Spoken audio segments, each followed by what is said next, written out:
Afternoon, everybody. Thanks for joining. We'll get started in about a minute.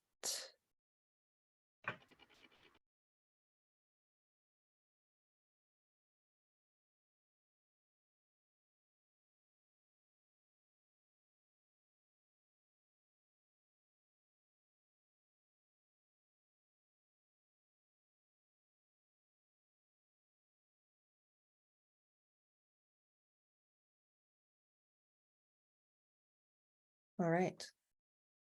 I will keep monitoring the attendees here, but let's get started since it's 12:30. Want to keep everyone on time here.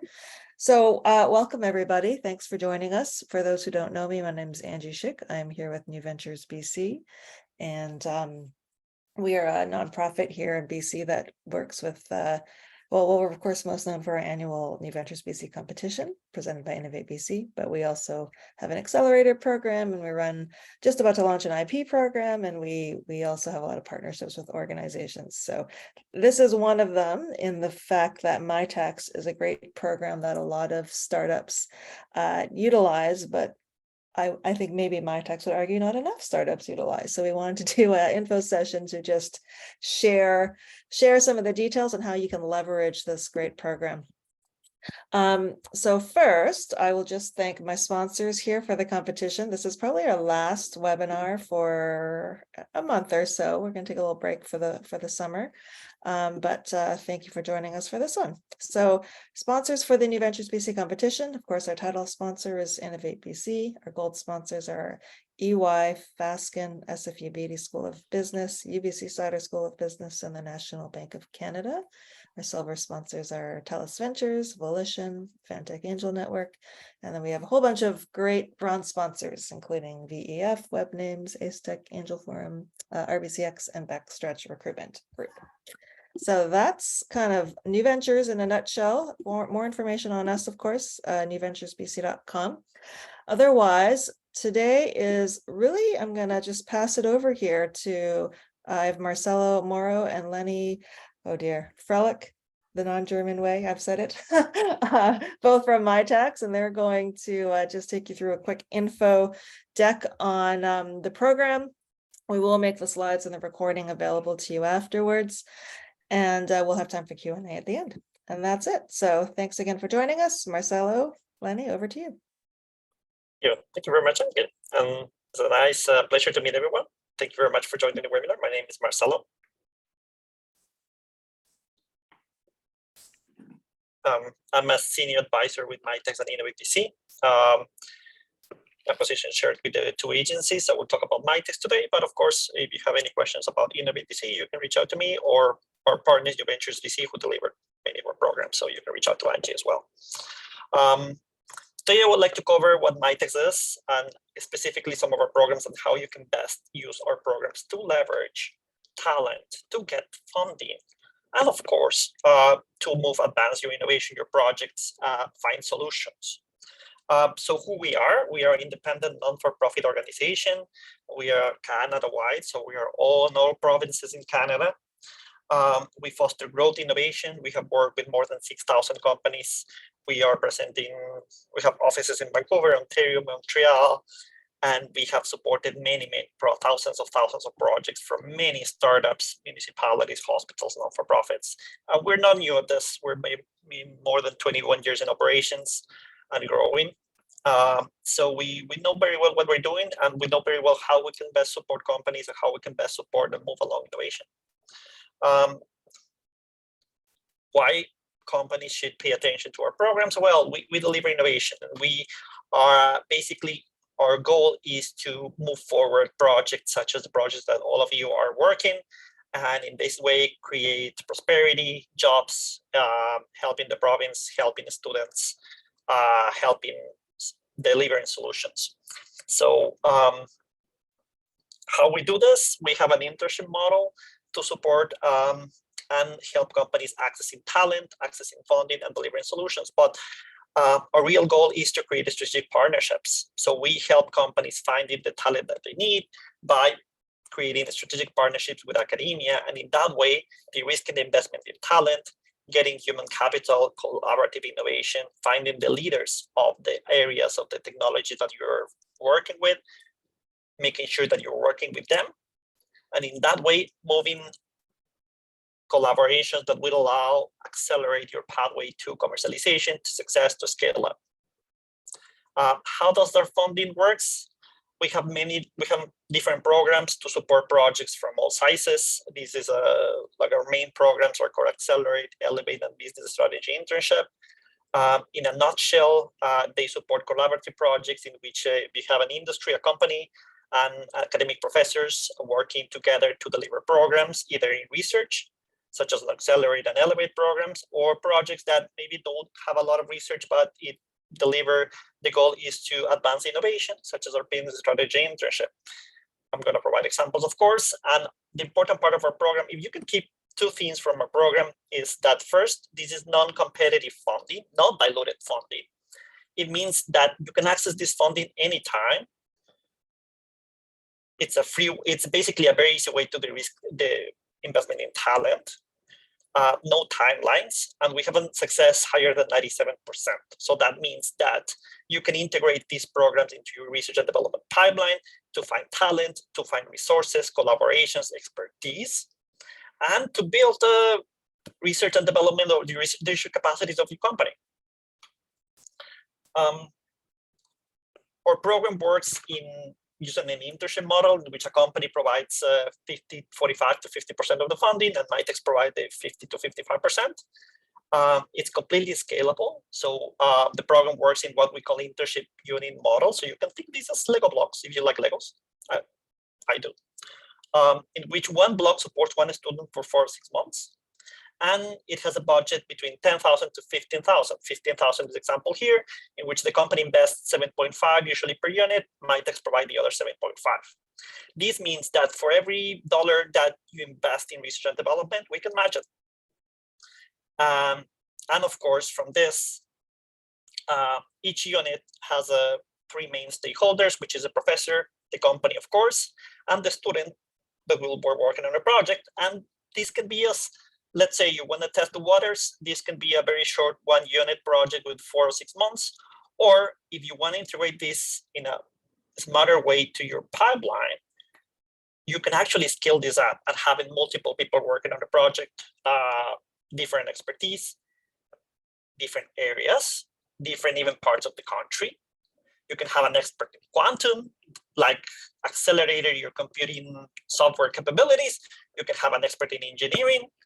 You can have an expert on social innovation. We can help you finding those experts. We can match you with those experts, and we can give you funding for it. So this is a way in which you can scale up your projects and accelerate your pipeline to create a talent fit that will fit your company. How do we know that? Because in average, approximately 50% of the interns that work on your programs end up being hired by the company after they finish the internship. So this is a very easy way to de-risk talent. Also, no commitment is necessary for the entire flow project. So usually, for example, it's you can see these blocks also as pre-approved source of funding, in which you pay what you use. So this can be a way in which you can even scale your pipeline, even if you don't have all the students figured it out. How does this work? So let's say you say, well, I'm very interested, I would like to start. Where do we start? Well, we start by your question, your agenda. So we don't push any research agenda into you. The question is, what is your problem? What's your need? What specifically you want to develop? Based on that, we can help you identify who would be the right experts to tackle your problems. We can help you find the talent. We can help you finding the people in which you would like to collaborate. And we can fund the project, as this is that. So what are the common barriers for innovation? These are the common barriers in which your program will find very useful. Budget, of course. Defining your project. So maybe you have a few questions in your mind of things you want to develop, but you really need an expert on these topics to define what exactly you need to research. Access to data, resources, capabilities, equipment. And of course, these are issues that are very deeply complex. This is exactly what our program can help you. We can help you finding those exploratory calls with experts in the field that can help you define your question. working with the expert will help you advance in accessing budget, talent, resources. And of course, by working with academia, you also have the resources of all the resources available in the universities, which include computing time, resources, equipment, talent, and other things that you will likely have to pay a lot of money to in order to get. You are the priority. We don't push any agenda. Usually projects, the idea is that the students work full-time on the project, sharing time between you and the academic in the academic lab, a minimum of 25-75, but ideally 50%. This means that actually you get not only the students working on the project, but the supervisors with all their expertise of knowledge of decades of research work, adding onto this know-how that is very important in order to develop solutions. And of course, we don't take any IP from you. IP is negotiated directly between the company and different academic institutions. So there's no equity, no IP, no anything that Mitacs actually will take from your company in order to work for support financially. How you can apply this? Well, we support, our program support any project that can be streamlined, what you call research, or even non-research with a business strategy internship. How you choose to apply this depends on you, because research can be something that can be applied to early product development, or maybe product optimization. So you have to go to several iterations in order to advance your technology and improve it. Or maybe you're working in the social sciences field and you're doing customer discovery or customer behavior. Maybe you're exploring disruptive technologies, maybe post-commercialization. You're doing pilots in which you have to validate your data with your clients. So how you apply this into your talent pipeline, there's an ocean of possibilities, and we can help you figure it out.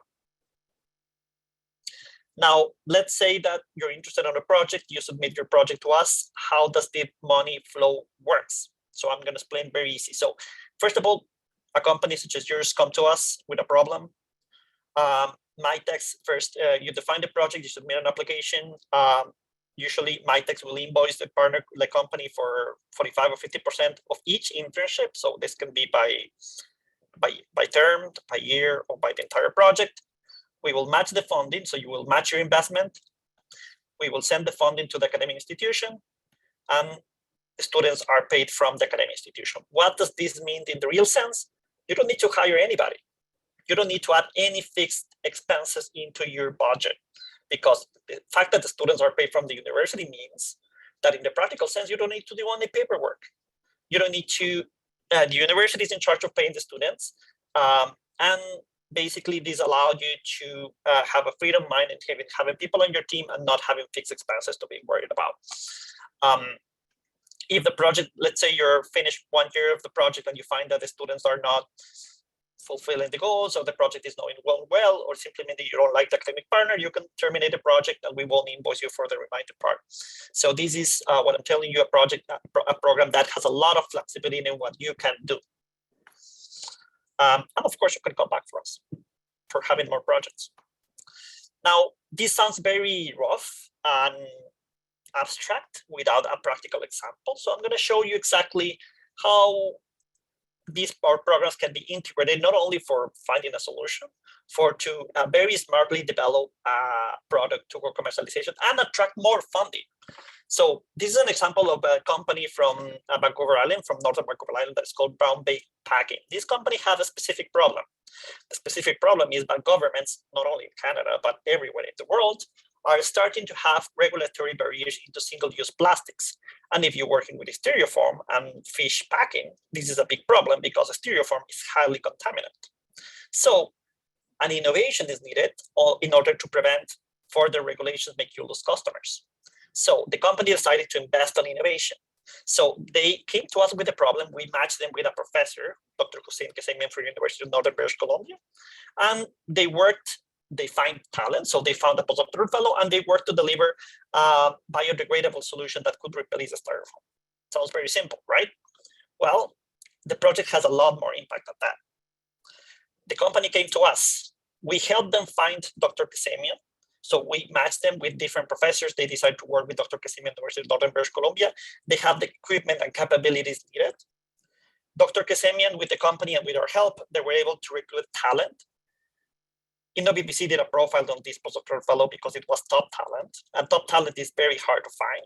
So thanks to our program, they were able to pay a highly qualified postdoctoral fellow to work on the project.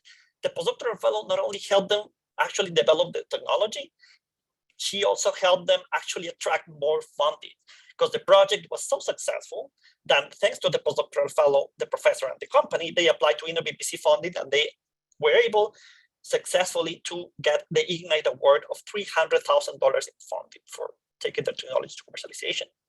All of that thanks to the talent that they were able to find and support at Mitacs from the beginning. After they were able to get Innovate BC support and Mitacs support, the project was so successful, and the talent was that, of course, they had more projects with Mitacs, and they spin off into a new company, which is CY's Packing. This company even competed in the new ventures competition. I think they made to the round 2.5. And of course, once they saw the value of Mitacs, they came again for more talent. So they integrated these programs into a talent pipeline in order to feed talent to the company, to deliver the solutions, attract more funding, deliver more, and of course, scaling up.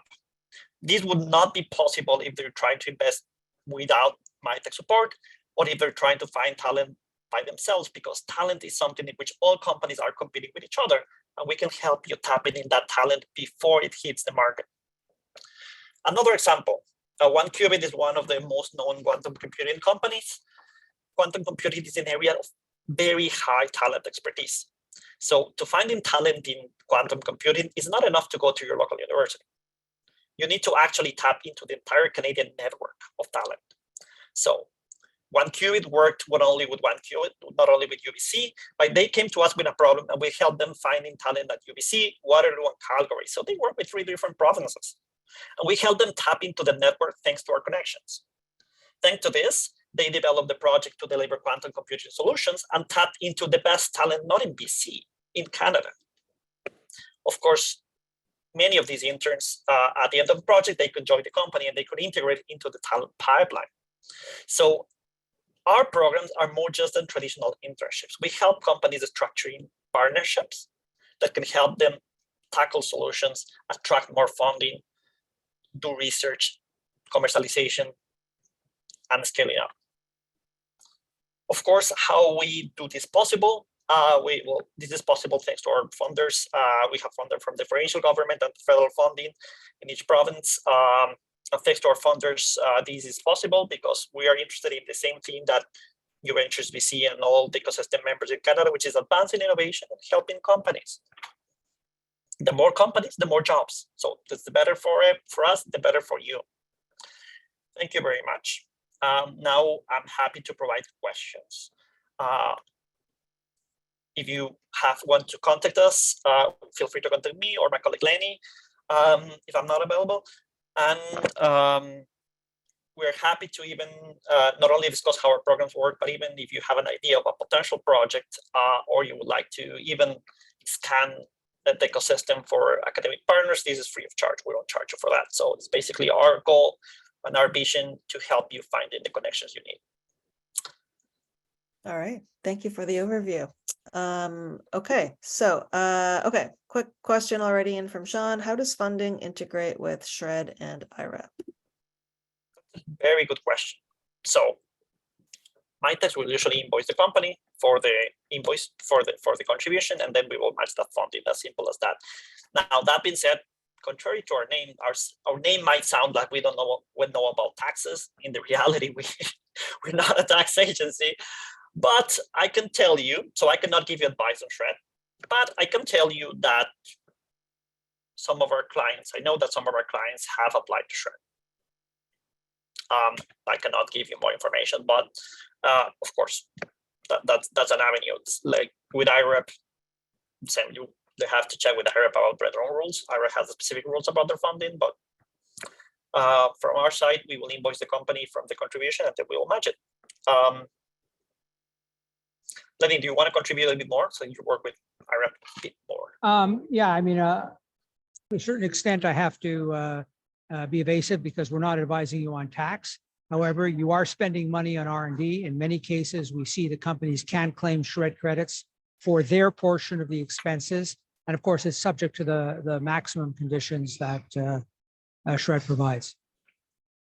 Thank you.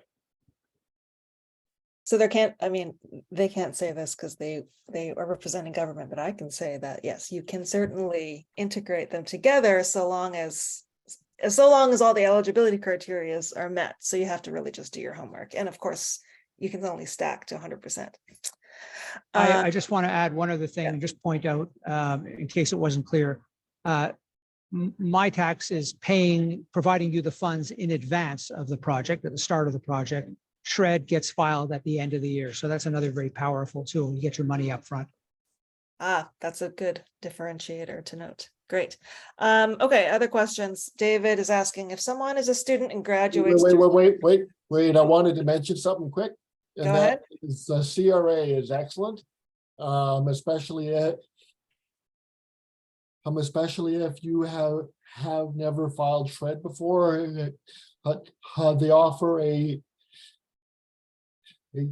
pre-filing evaluation service. They're great. Oh, that's good to know. Thank you, David. Because that SHRED particularly can be very overwhelming. I know. Okay, so we'll finish David's question, then the other David, sorry. And then we'll get to your David, your question, the other David. So David Sigris is asking, so if someone is a student and graduates during the project, would that be eligible for different programs? That's a very good question. We allow recent graduates to participate in our programs. However, there was always a but.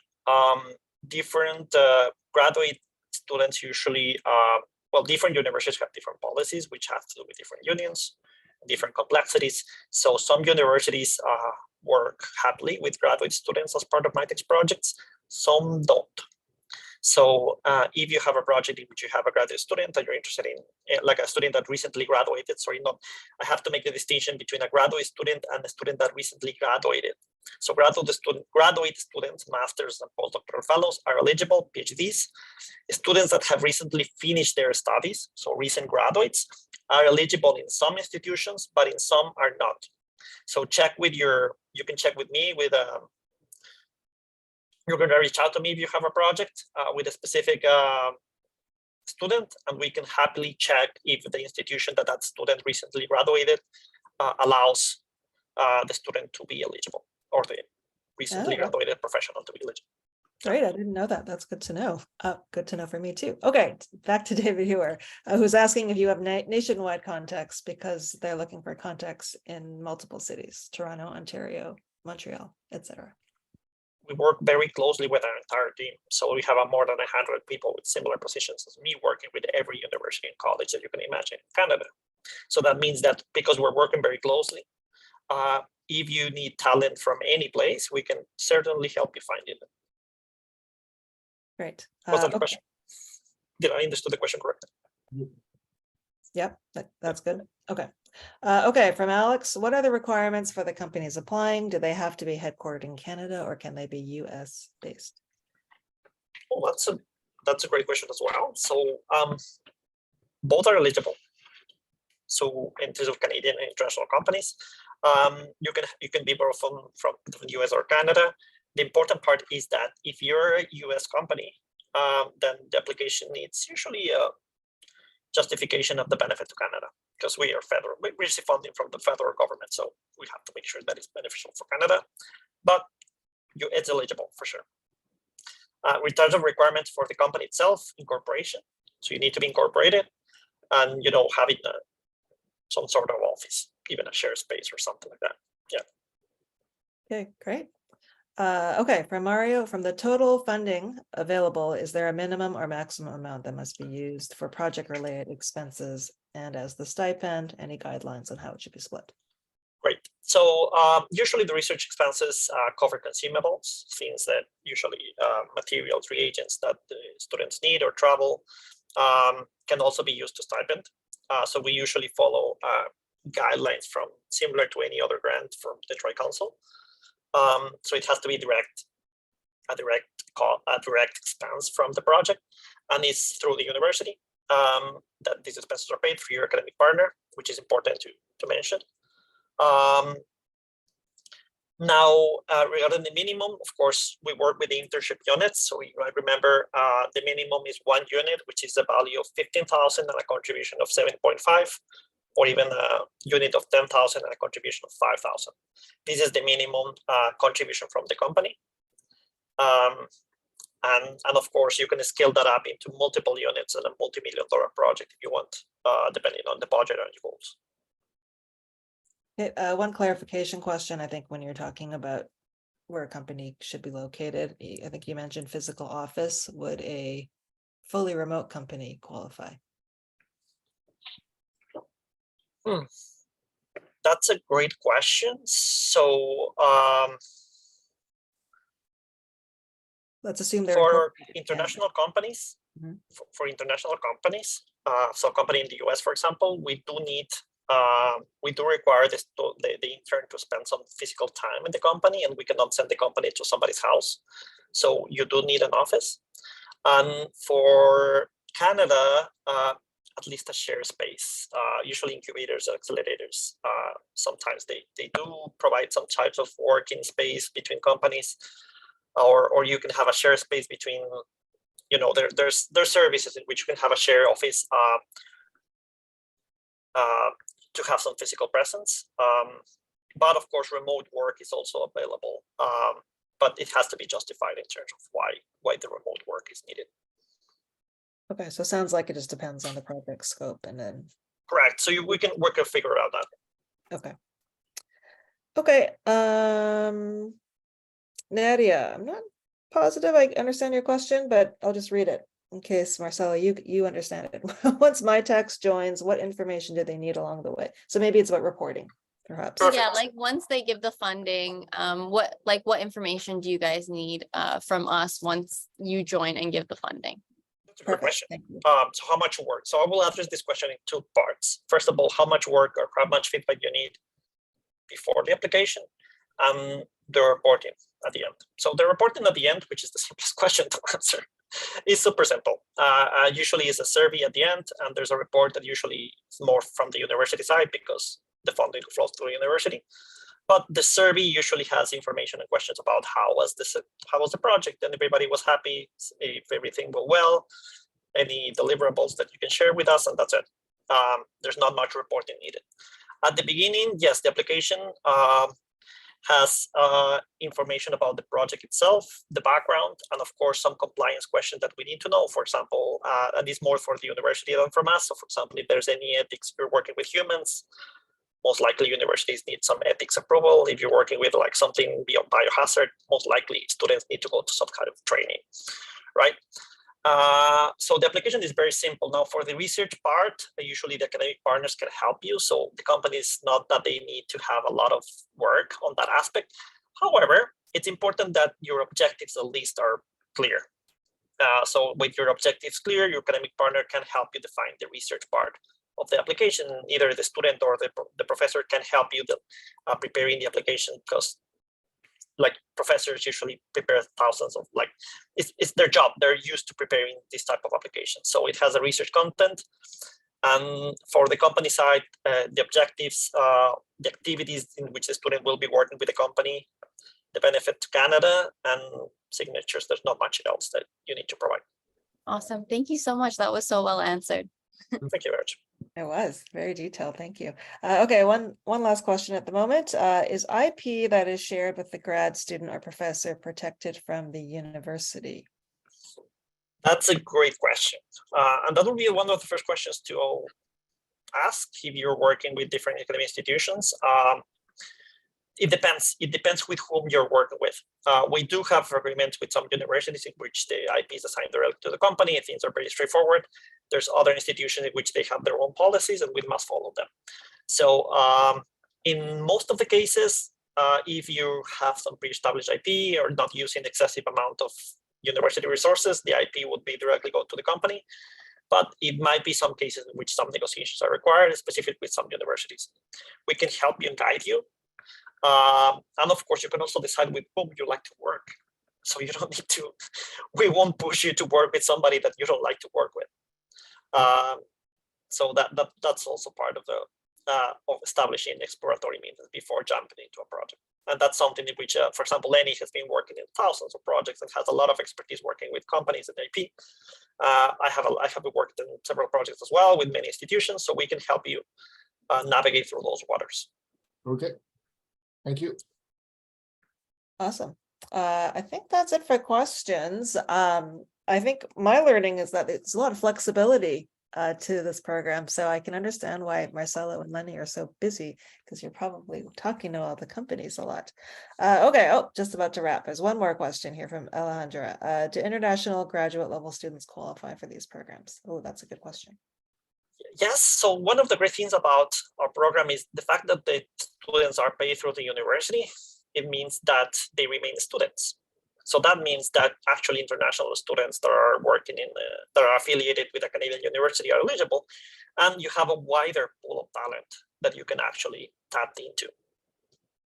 Great. I know there are a lot of other grant programs that do not have a place for international students. So that's great that Mitacs does. Yeah, and just to add to that, it's a really important point because as a company, you don't have to deal with work permits. So you have an international student, they remain students to get paid to the university. It couldn't be simpler. Okay, good to hear. You should be aware, and I don't know the law on this, but and I would check to see if the international student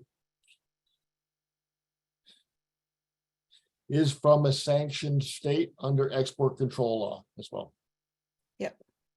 Very good point. Yep. I get the sense from Mitacs, there's no blanket yes or no. There's nuances. That's the takeaway I'm getting here, which is fabulous. So yeah, if a student has affiliation with the university, they are paid as any other student. Yeah. I was a student until very recently, a PhD, so I know that you don't even report, you don't even need to pay the taxes because it's a stipend. Most times it's a stipend, it's not even a salary. So for the side of the student, it's very simple. Awesome. Okay. Yeah. Well, I'm gonna let us wrap here. I feel like this was a very efficient 30 minutes, so appreciate everyone coming in, getting a bit of info on Mitacs. Marcelo and Lenny's contact is here on the screen. Clearly, they're the two people to talk to if you want to learn a bit more about if your project would fit. So encourage you to reach out to them. Marcelo and Lenny, any final words you'd like to say? Of course. So exploratory meetings are free of charge. We don't charge you for exploratory meetings. You can have as many as you want. Our goal is to help you matching, finding the right people. So don't be afraid about, just contact us if you want to even discuss an idea. And from there, we'll be very happy to see how we can move that forward. Perfect. Okay. Great. Well, we'll leave it there. Thanks everyone for taking the time. Thank you, Marcelo and Lenny, for your time. And we will post the recording and we'll get the slides to you soon after. So thanks everybody. Thank you, everybody. Have a great day. Bye.